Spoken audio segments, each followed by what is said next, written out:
Hey, this is Rupa and you're watching Let's Learn with Rupa.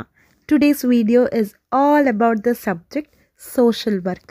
నాకు తెలుసు చాలామంది students unit 2 and unit 3 కోసం wait చేస్తున్నారు, especially Andhra university and అక్నో university, because వాళ్ళకి 28th నుంచి ఎగ్జామ్స్.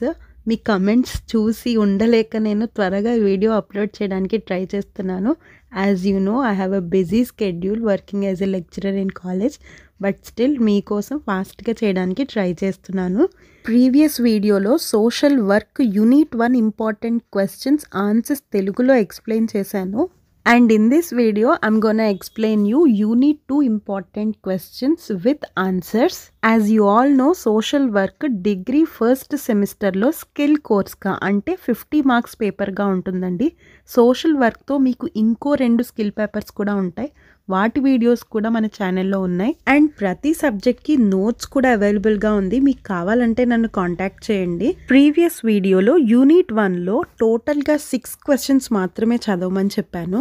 అండ్ యూనిట్ 2లో కూడా మనకి టోటల్గా చూసుకున్న 6 క్వశ్చన్స్ మాత్రమే ఉంటాయండి. ఈ 6 క్వశ్చన్స్ చదివితే సరిపోతుంది. ఆ 6 క్వశ్చన్స్ కూడా మీకు ఈజీగా నేర్పించడానికి నేనున్నాను. యూనిట్ 1లో last question methods of social work నేను మీకు ఆల్రెడీ ఎక్స్ప్లెయిన్ చేశాను. అందులో 5 మెథడ్స్ ఉంటాయి.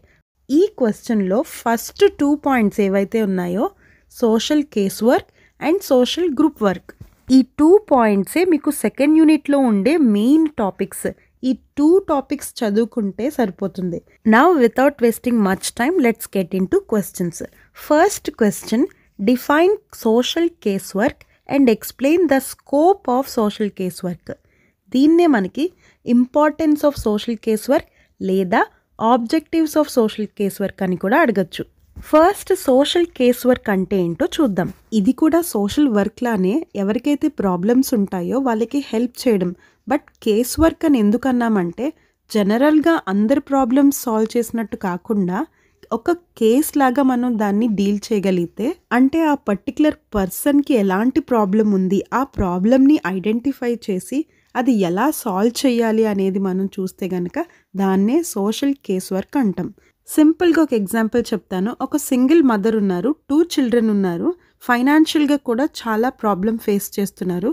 సో యాజ్ అ సోషల్ వర్కర్గా మీరు ఆ సింగిల్ పేరెంట్కి కౌన్సిలింగ్ ఇచ్చి లైఫ్ మీద కాన్ఫిడెన్స్ క్రియేట్ చేయగలిగి ఫైనాన్షియల్గా ఆ చిల్డ్రన్కి అండ్ ఆ పేరెంట్కి కూడా మనం హెల్ప్ చేయగలిగితే, ఫైనాన్షియల్గా కాకుండా సపోర్టింగ్గా కూడా ఉండగలిగితే దీన్నే మనం సోషల్ కేస్ వర్క్ అంటాం. అండ్ ఈ సోషల్ కేస్ వర్క్ స్కోప్ అని కానీ, ఇంపార్టెన్స్ అని కానీ, ఆబ్జెక్టివ్స్ అని కానీ అడిగితే నేను చెప్తున్న 8 పాయింట్స్ రాసేయండి. First one, understanding and solving problems. ఈ సోషల్ కేస్ వర్క్లో మెయిన్గా మనం ఏం చేస్తామంటే వాళ్ళకున్న ప్రాబ్లమ్స్ని ఐడెంటిఫై చేసి ఫైనల్గా ఆ ప్రాబ్లమ్ని సాల్వ్ చేస్తాం. Second one, enhancing social functioning. ఇక్కడ సోషల్ ఫంక్షనింగ్ అంటే ఫ్యామిలీ లేదా సొసైటీ అని వస్తుంది. క్లయింట్ యొక్క ప్రాబ్లమ్ సాల్వ్ చేయడంతో పాటు క్లయింట్ సొసైటీతోనూ, ఫ్యామిలీతోనూ, ఫ్రెండ్స్తోనూ ఉండే విధానం కూడా మార్చగలుగుతారు సోషల్ కేస్ వర్క్లో. ఫర్ ఎగ్జాంపుల్ ఇందాక చెప్పిన దాంట్లో ఆ మదర్కి హెల్ప్ చేయడంతో పాటు ఆ మదర్ తన 2 చిల్డ్రన్ని ఎలా పెంచాలి, ఎలా వాళ్ళకి ఎడ్యుకేషన్ ఇప్పించాలి అనే దాని మీద కూడా గైడ్ చేసి సపోర్టివ్గా నుంచుంటారు. సో దీన్నే మనం సోషల్ ఫంక్షనింగ్ అంటాం. Third one, promoting self determination. As I told you, ఆ పర్సన్కి హెల్ప్ చేయడమే కాకుండా ఆ పర్సన్ పట్టుదలతో ఎలా బతకాలి, ఎలా కాన్ఫిడెంట్గా ఉండాలి, లేదా ఎలా తన స్ట్రెంగ్త్స్ని యూస్ చేసుకోవాలి అనే దాని మీద కూడా కౌన్సిలింగ్ ఇవ్వడం జరుగుతుంది. Fourth one, building skills and resilience. ఆ పర్టికులర్ క్లయింట్కి స్కిల్స్ కూడా డెవలప్ చేస్తారు సోషల్ కేస్ వర్క్లో. లైక్ కమ్యూనికేషన్ స్కిల్స్, ప్రాబ్లమ్స్ని ఎలా సాల్వ్ చేసుకోవాలి, లేదా స్ట్రెస్ని ఎలా మేనేజ్ చేసుకోవాలి, ఫైనాన్షియల్ బర్డన్స్ని ఎలా క్లియర్ చేసుకోవాలి, ఇలా చాలా స్కిల్స్ని కూడా ఈ సోషల్ కేస్ వర్క్లో ఆ క్లయింట్కి ఇవ్వడం జరుగుతుంది. Next, strengthening relationships. As I told you before, ఆ పర్టికులర్ పర్సన్కి హెల్ప్ చేయడమే కాకుండా తన ఫ్యామిలీ, ఫ్రెండ్స్ అండ్ సొసైటీతో రిలేషన్షిప్స్ ఎలా బిల్డ్ చేసుకోవాలో కూడా తనకి కౌన్సిలింగ్ ఇవ్వడం జరుగుతుంది. Next, facilitating social adjustment. అంటే తన లైఫ్లో కానీ, హెల్త్ పరంగా కానీ, ఫైనాన్షియల్ పరంగా కానీ అప్పటి వరకు ఉన్న ప్రాబ్లమ్స్ని అన్నిటినీ సాల్వ్ చేస్తూ తన లైఫ్ని అడ్జస్ట్ చేయడమే సోషల్ వర్కర్ యొక్క మెయిన్ ఎయిమ్ అన్నమాట. 7th one, empowering clients to use their strengths. Clients యొక్క ప్రాబ్లమ్స్ని సాల్వ్ చేయడమే కాకుండా ఈ సోషల్ కేస్ వర్క్లో ఆ క్లయింట్స్కి ఉన్న స్ట్రెంగ్స్, ఎబిలిటీస్ ఐడెంటిఫై చేసి ఆ ఎబిలిటీస్తో తను లైఫ్లో ముందుకెళ్ళేలాగా తన కెరియర్ని బూస్టప్ చేయడం కూడా సోషల్ వర్కర్ యొక్క మెయిన్ ఎయిమ్ అన్నమాట. ఫర్ ఎగ్జాంపుల్, ఒక పర్సన్ ఫైనాన్షియల్గా చాలా వీక్గా ఉన్నారు, but he is very interested in music. So ఫైనాన్షియల్గా అతనికి హెల్ప్ చేయడమే కాకుండా మ్యూజిక్ మీద తనకున్న ఇంట్రెస్ట్ని ముందుకు తీసుకెళ్ళడం, తనకి మ్యూజిక్ ఆపర్చునిటీస్ ఇవ్వడం, మ్యూజిక్ నేర్పించడం, ఇవన్నీ మనకి క్లయింట్స్ యొక్క స్ట్రెంగ్స్ని ఎంపవర్ చేయడంలోకి వస్తుంది. 8th one, promoting emotional stability.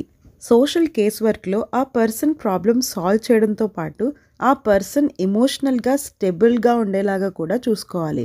Like stress manage చేయడం, యాంగ్జైటీ మేనేజ్ చేయడం, లేదా థెరపీస్ ఇప్పించడం, కౌన్సిలింగ్ చేయడం, ఇవన్నీ మనకి ఎమోషనల్ స్టెబిలిటీలోకి వస్తాయి. సో క్లయింట్ ప్రాబ్లమ్ సాల్వ్ చేయడంతో పాటు అతని లైఫ్లో అన్ని ఆస్పెక్ట్స్లోనూ మనం సపోర్టింగ్గా ఉంటే దాన్నే సోషల్ కేస్ వర్క్ అంటాం.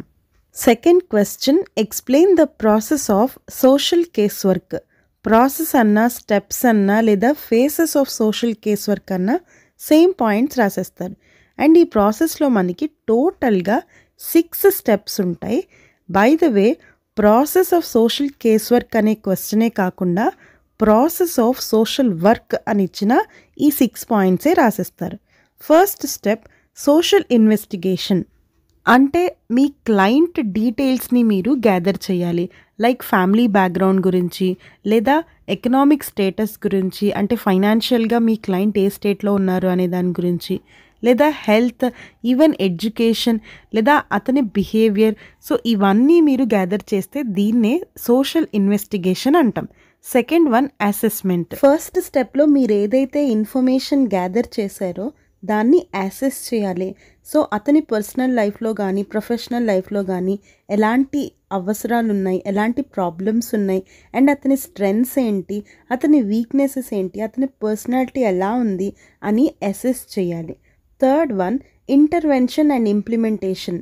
సెకండ్ స్టెప్లో మీరు ఐడెంటిఫై చేసిన మీ క్లయింట్ రిలేటెడ్ ప్రాబ్లమ్స్ లేదా నీడ్స్ థర్డ్ స్టెప్లో సాల్వ్ చేయడానికి ట్రై చేయాలి. అంటే వర్క్ ఇంప్లిమెంటేషన్లోకి రావాలి.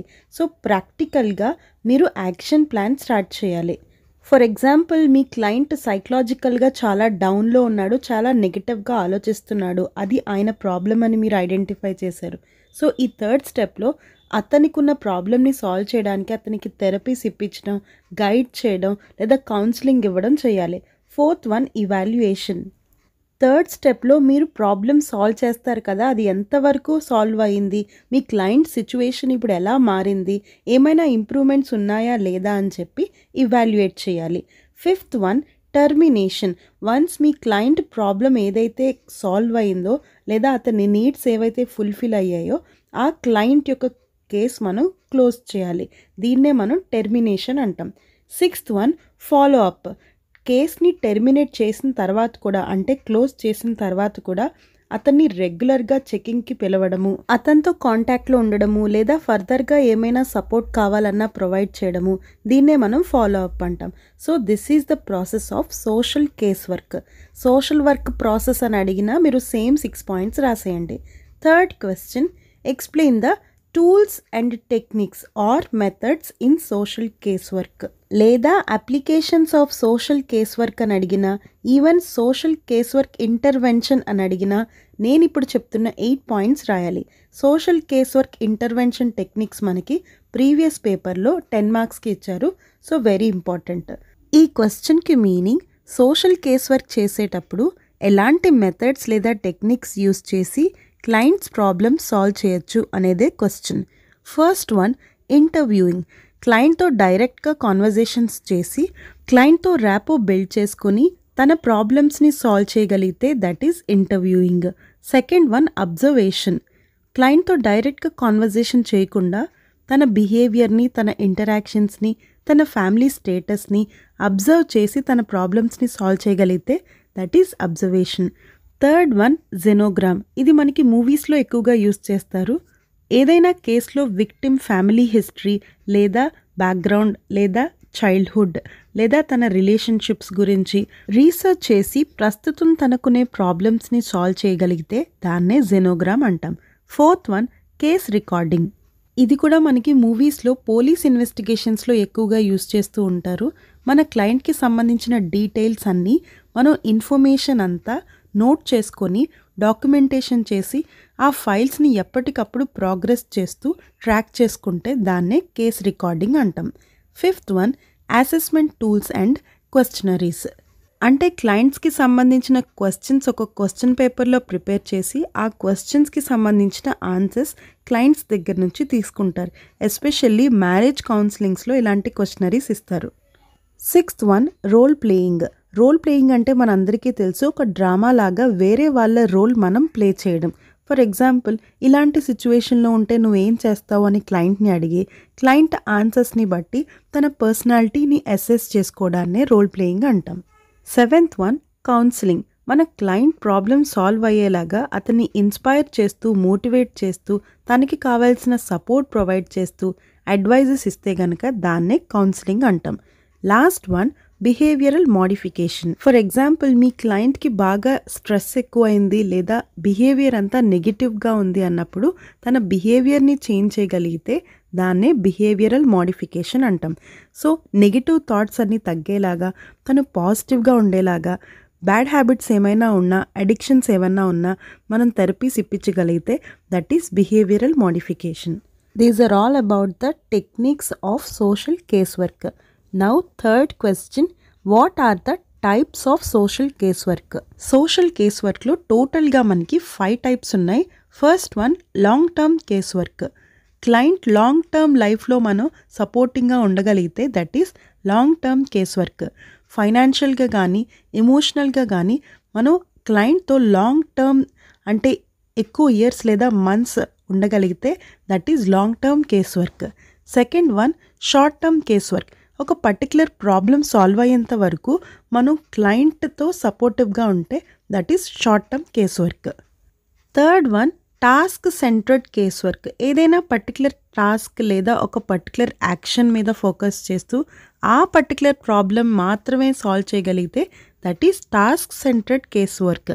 ఫర్ ఎగ్జాంపుల్, తనకి ఫైనాన్షియల్గా మాత్రమే ప్రాబ్లం ఉంది, అది మాత్రం మనం సాల్వ్ చేస్తే that is task centred case work. Fourth one crisis intervention case work. Crisis అంటే సీరియస్ ప్రాబ్లం నుంచి లేదా ఎమర్జెన్సీ నుంచి లేదా ఒక పెద్ద ట్రామా నుంచి మనం ఇమీడియట్గా మన క్లయింట్కి రిలీఫ్ ఇవ్వగలిగితే that is crisis intervention case work. Last one preventive case work. Problem create అవ్వకముందే ఇనీషియల్ స్టేజెస్ నుంచే కౌన్సిలింగ్ క్లాసెస్ లేదా అవేర్నెస్ ప్రోగ్రామ్స్ కండక్ట్ చేస్తే దాన్ని మనం ప్రివెంటివ్ కేస్ వర్క్ అంటాం. ఫర్ ఎగ్జాంపుల్, డ్రగ్ అడిక్షన్స్ గురించి, క్యాన్సర్ గురించి, ఎయిడ్స్ గురించి అవేర్నెస్ ప్రోగ్రామ్స్ క్రియేట్ చేస్తాం కదా, దాన్నే ప్రివెంటివ్ కేస్ వర్క్ అంటాం. దీంతో మీకు social case work related 4 important questions చెప్పాను. Scope, process, techniques, types. Questions ఏమన్నా తగ్గించాలి అంటే మీరు టెక్నిక్స్ చదువుతారు కదా, టైప్స్ అడిగిన టెక్నిక్సే రాసేయండి. But if you are a merit student ఈ 4 క్వశ్చన్స్ చదవడానికి ట్రై చేయండి.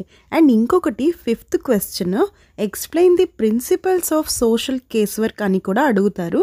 బట్ మీరు యూనిట్ 1లో సోషల్ వర్క్ ప్రిన్సిపల్స్ లేదా వాల్యూస్ చదివారు కదా, ప్రిన్సిపల్ ఆఫ్ యాక్సెప్టెన్స్ అవి. So social case work principles కూడా మీరు సేమ్ ప్రిన్సిపల్స్ రాసేయచ్చు, గుర్తుపెట్టుకోండి. సెకండ్ యూనిట్లో ఇంకొక వెరీ ఇంపార్టెంట్ క్వశ్చన్ చెప్తున్నాను. ప్రతి యూనివర్సిటీ క్వశ్చన్ పేపర్లో ఈ క్వశ్చన్ మాత్రం రిపీట్ అవుతూనే వస్తుంది, మీరు కంపల్సరీ చదవాలి. 90% మీ క్వశ్చన్ పేపర్లో ఈ క్వశ్చన్ అయితే ఉంటుంది. That is explain the counselling skills in social case work. మీ క్వశ్చన్లో స్కిల్స్ అనే వర్డ్ ఎక్కడొచ్చినా నేను ఇప్పుడు చెప్తున్న పాయింట్స్ రాసేయండి. ఫెసిలిటేషన్ స్కిల్స్ అన్నా, వేరియస్ స్కిల్స్ అన్నా లేదా కౌన్సిలింగ్ స్కిల్స్ అన్నా సేమ్ మీనింగ్ వస్తుంది.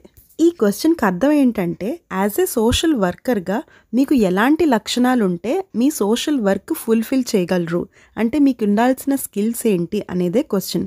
మీరు ఓన్గా కూడా రాయొచ్చు, బట్ నేను కొన్ని పాయింట్స్ చెప్తాను, వినండి. First one, active listening. అంటే బాగా వినాలి. అంటే మీ క్లయింట్ ఎలాంటి ప్రాబ్లంతో వచ్చినా ఫస్ట్ మీరు కాన్సన్ట్రేషన్తో మీరు తన ప్రాబ్లమ్ని వింటే గనక సగం ప్రాబ్లం మీరు సాల్వ్ చేసేసినట్టే. సో యాక్టివ్ లిస్నింగ్ అనేది కంపల్సరీ మీకు ఉండాలి. Second one, empathy. ఎంపతి అంటే అవతల వాళ్ళ సిచ్యువేషన్ని మనం అర్థం చేసుకోగలడం. సో ఎలాంటి క్లయింట్ వచ్చినా క్లయింట్ సిచ్యువేషన్ని మీరు అర్థం చేసుకోగలిగితే పర్ఫెక్ట్ సొల్యూషన్ని మీరు ప్రొవైడ్ చేయగలుగుతారు. Third one, non verbal communication. Non verbal communication అంటే మీ మాటలతోనే కాకుండా మీ బాడీ లాంగ్వేజ్తోనూ, మీ ఐ కాంటాక్ట్తోనూ, మీ ఫేషియల్ ఎక్స్ప్రెషన్స్తోనూ మీరు అవతల వాళ్ళకి ధైర్యం కలిగించాలి. దీనివల్ల క్లయింట్ అనేవాడు ఫ్రీగా తన ప్రాబ్లమ్ని షేర్ చేయగలుగుతాడు. Fourth one, questioning. క్లయింట్కి సంబంధించిన ఇన్ఫర్మేషన్ మన దగ్గర లేకపోతే మనం ఎలాంటి ప్రాబ్లం కూడా సాల్వ్ చేయలేము. సో క్లయింట్కి క్వశ్చన్స్ అడిగి తన దగ్గర నుంచి ఇన్ఫర్మేషన్ గ్యాదర్ చేసే స్కిల్ కూడా మీ దగ్గర ఉండాలి. Next one, problem solving skills. క్లయింట్కి ఉండే ఎలాంటి ప్రాబ్లం అయినా మీ స్ట్రాటజీస్తో మీరు ఆ ప్రాబ్లమ్ని సాల్వ్ చేయగలగాలి.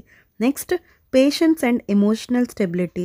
ఒక సోషల్ వర్కర్కి ఉండే main skill patience. Because patience ఉంటే సోషల్ వర్క్లో ఎలాంటి ప్రాబ్లమ్నైనా ఈజీగా సాల్వ్ చేయొచ్చు. Next, boundary setting. Clients details or client related information ఎప్పుడు మనం కాన్ఫిడెన్షియల్గా ఉంచాలి. థర్డ్ పార్టీకి ఎప్పుడు షేర్ చేయకూడదు. సో దీన్ని మనం బౌండరీ సెట్టింగ్ అంటాము. అండ్ ఈవెన్ క్లయింట్తో కూడా ప్రొఫెషనల్గానే రిలేషన్షిప్ మెయింటైన్ చేయాలి. Last one, encouragement. మన క్లయింట్స్ని మనం ఎప్పుడు ఎలాంటి ప్రాబ్లమ్స్తో వచ్చినా పాజిటివ్ యాటిట్యూడ్తో వాళ్ళని మనం ఎంకరేజ్ చేయగలగాలి, మోటివేట్ చేయగలగాలి. So these are all some skills of social worker. Next, second యూనిట్లో another important topic social group work. మనకి 5 మార్క్స్లోను 10 మార్క్స్లో కూడా గ్రూప్ వర్క్ రిలేటెడ్ క్వశ్చన్ అడుగుతారు. అండ్ మీకు నేను 2 ఇంపార్టెంట్ క్వశ్చన్స్ చెప్తాను. First one, define social group work and explain its scope. Scope అన్నా, నీడ్ అన్నా, లేదా objectives, even importance of social group work అన్నా సేమ్ పాయింట్స్ రాసేయండి. ఫస్ట్, సోషల్ గ్రూప్ వర్క్ అంటే ఏంటో చూద్దాం. ఒక పర్టికులర్ గ్రూప్కి సంబంధించిన పీపుల్ అందరూ ఒక దగ్గర గ్యాదర్ అయ్యి ఆ గ్రూప్కి సంబంధించిన ప్రాబ్లమ్స్ని లేదా నీడ్స్ని లేదా అవసరాలని వాళ్ళు ఫుల్ఫిల్ చేసుకోగలిగితే దాన్నే సోషల్ గ్రూప్ వర్క్ అంటాం. సింపుల్గా చెప్పాలంటే స్టూడెంట్ కమ్యూనిటీస్ ఉంటాయి. స్టూడెంట్కి సంబంధించిన ఏం ప్రాబ్లమ్స్ ఉన్నా, ఎలాంటి అవసరాలు ఉన్నా వాళ్ళందరూ కలిసి గ్రూప్గా వర్క్ చేసి ఫుల్ఫిల్ చేసుకుంటూ ఉంటారు. లేదా సింగిల్ పేరెంట్స్, లేదా ఎల్డర్లీ గ్రూప్స్, లేదా టీనేజర్స్, ఈవెన్ మహిళా సంఘాలు, ఇవన్నీ సోషల్ గ్రూప్ వర్క్లోకి వస్తాయి. ఇప్పుడు సోషల్ గ్రూప్ వర్క్ సంబంధించి 8 పాయింట్స్ చెప్తాను, వినండి. First one, enhanced social skills. ఇలాంటి గ్రూప్ వర్క్స్ చేయడం వల్ల మనకి సోషల్ సెట్టింగ్స్లో అంటే సొసైటీలో ఎలా ఇండివిజువల్స్తో మాట్లాడాలి, ఎలా కమ్యూనికేట్ చేయాలి, గ్రూప్గా ఎలా ప్రాబ్లమ్స్ని సాల్వ్ చేసుకోవాలి అనేది తెలుస్తుంది. Second one, support system. Group work చేయడం వల్ల మన ప్రాబ్లమ్స్ని మనం సాల్వ్ చేసుకోవడంతో పాటు మన గ్రూప్కి రిలేటెడ్ ప్రాబ్లమ్స్ని, నీడ్స్ని కూడా మనం ఫుల్ఫిల్ చేసుకోవచ్చు, సపోర్టివ్గా ఉండొచ్చు. Third one, learning and growth. Group work చేయడం వల్ల మనం self awareness, personal growth, receiving feedback ఇలాంటి స్కిల్స్ని నేర్చుకోగలుగుతాం. Fourth one, problem solving.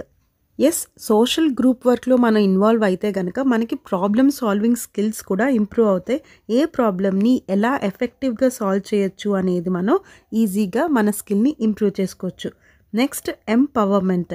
అంటే సోషల్ గ్రూప్ వర్క్ ద్వారా మనం అవతల వాళ్ళలో మన గ్రూప్కి సంబంధించిన ఇండివిజువల్స్లో సెల్ఫ్ కాన్ఫిడెన్స్ని క్రియేట్ చేయగలుగుతాము. అండ్ దానివల్ల వాళ్ళ స్ట్రెంగ్త్స్ అండ్ ఎబిలిటీస్ కూడా ఇంప్రూవ్ అవుతాయి. Next, community cohesion. కోహెషన్ అంటే group unity.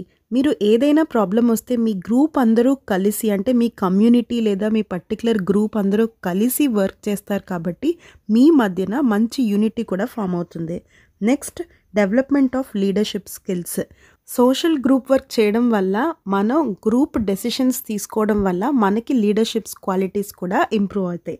Last one, conflict resolution skills.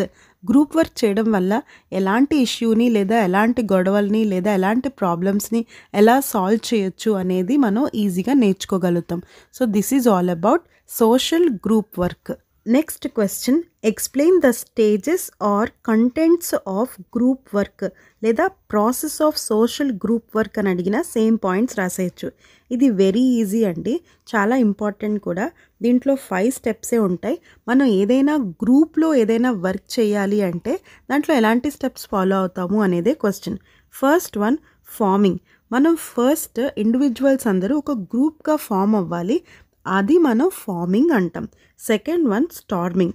గ్రూప్గా ఫామ్ అయిన తర్వాత ఒకరికొకరు తెలియదు కాబట్టి ఒపీనియన్స్లో డిఫరెన్సెస్ వస్తాయి, కొన్ని ఇష్యూస్ రావడానికి కూడా ఛాన్స్ ఉంది. Third one, నార్మింగ్. స్టార్మింగ్లో ఎవరు ఎలాంటి వాళ్ళు, ఎవరికి ఎలాంటి స్ట్రెంగ్త్స్ ఉన్నాయి, ఎవరికి ఎలాంటి వీక్నెసెస్ ఉన్నాయని ఈజీగా అర్థమవుతుంది కాబట్టి థర్డ్ స్టెప్లో నార్మింగ్ అంటే ఎవరు ఏ వర్క్ చేయాలి, ఎవరు ఎలాంటి రెస్పాన్సిబిలిటీ తీసుకోవాలి, మీ గ్రూప్లో మీ పార్ట్ ఏంటి అనేది క్లారిటీగా ఉంటుంది. That is norming. Fourth one, performing. మీకు ఏదైతే ప్రాబ్లం ఉందో లేదా మీ గ్రూప్కి ఏదైతే అవసరాలు ఉన్నాయో దాని గురించి మీరు వర్క్ చేయగలిగితే that is performing. For example, మీరు స్టూడెంట్ కమ్యూనిటీలో ఉన్నారు, మీకు హాస్టల్ ఫెసిలిటీస్ గురించి ఒక ప్రాబ్లం ఉంది. సో మీరందరూ కలిసి ఈ ప్రాబ్లమ్ని ఎలా సాల్వ్ చేయాలి అనే దాని మీద వర్క్ చేస్తే that is performing. Last one, adjourning. అంటే మీ గ్రూప్ని క్లోజ్ చేయడం. మీరు ఏదైతే ప్రాబ్లమ్ని సాల్వ్ చేయాలనుకుంటున్నారో అది సాల్వ్ అయిపోయిన తర్వాత మీ గ్రూప్ని టెర్మినేట్ అంటే క్లోజ్ చేసేయడాన్ని మనం అడ్జర్నింగ్ అంటాం. నేను ఇక్కడ ఒక చిన్న డయాగ్రామ్ కూడా చూపిస్తున్నాను, మీకు టైం ఉంటే ఇది కూడా వేయండి, మంచి మార్క్స్ వస్తాయి. ఈజీగా వేయచ్చు, చిన్న చిన్న పప్పెట్స్ లాగా వేసి గ్రూప్ ఫార్మింగ్ ఎలా అవుతుంది, అడ్జర్నింగ్ ఎలా అవుతుంది అనేది డయాగ్రామ్గా రిప్రజెంట్ చేయండి. Last question, explain the principles of social group work. మీకు social work principles already unit 1లో చెప్పాను, అండ్ ఇందాక సోషల్ కేస్ వర్క్ ప్రిన్సిపల్స్ అడిగిన సేమ్ పాయింట్స్ రాసేయమని చెప్పాను. బట్ ఇక్కడ సోషల్ గ్రూప్ వర్క్ ప్రిన్సిపల్స్ అని అడిగారు, మీకు చదవడానికి టైం లేదు అంటే గ్రూప్ వర్క్ ప్రిన్సిపల్స్ కూడా సేమ్ రాసేయండి. బట్ మీరు మెరిట్ స్టూడెంట్ అయితే ఇది కూడా నేర్చుకోండి. First one, principle of acceptance. మీ గ్రూప్లో ఎలాంటి వాళ్ళు ఉన్నా, ఎలాంటి ప్రాబ్లమ్స్ వచ్చినా, ఎలాంటి ఛాలెంజెస్ వచ్చినా మీరు దాన్ని యాక్సెప్ట్ చేయగలగాలి. That is principle of acceptance. Second one, principle of confidentiality.